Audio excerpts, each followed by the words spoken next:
वो खेलने के लिए बालकनी में चली गई, जहां से नीचे गिरने का डर था। पापा बार बार फोन कर रहे थे, लेकिन कोई जवाब नहीं मिला। दिन बीत गया और रात होने लगी। पीहू को भूख लगी थी। वो इधर-उधर कुछ ढूंढने लगी। उसे एक रोटी मिली। उसने गैस जलाए और सीधे गैस पर रोटी रख दी। वो रोटी जलने लगी, आग बढ़ गई। फिर वो घूमते घूमते ओवन की तरफ गई। उसे चला दिया। धीरे धीरे वो भी जलने लगा। उसके कपड़े गंदे हो गए थे। माँ को बार बार जगाने की कोशिश की। जब उसने माँ का दूध पीने के लिए माँ के कपड़े में हाथ डाला, तो उसे माँ का शरीर ठंडा महसूस हुआ। वो कुछ गलत लगा और वो रोने लगी, और रोते रोते माँ के ऊपर ही सो गई। पड़ोसियों को धुएं की गंध आई। धीरे धीरे लोग इकट्ठा होने लगे, तो उन्होंने पीहू के पापा को कॉल किया और बताया।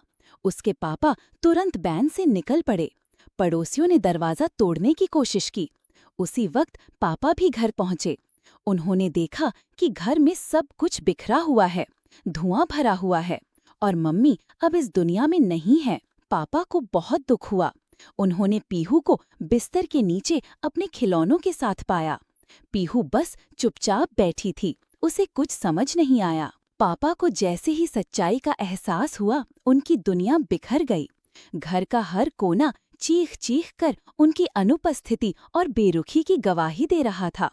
पीहू की मासूम आंखों में कोई सवाल नहीं था, बस एक खालीपन था जो कह रहा था कि उसने सब कुछ खो दिया है, शायद बिना समझे। पापा ने कांपते हाथों से अपनी नन्ही बेटी को उठाया, जो बेजान सी अपनी माँ के पास लेटी थी। उन्हें समझ आ गया था कि अगर उन्होंने थोड़ा प्यार, थोड़ी समझदारी और थोड़ा वक्त दिया होता, तो शायद आज उनका परिवार यूं टूटकर ना बिखरता। लेकिन अब कुछ भी बदलना मुमकिन नहीं था। सिर्फ पछतावे की राख थी, और गोद में सिसकती एक मासूम जान, जिसे अब सिर्फ पापा का सहारा था।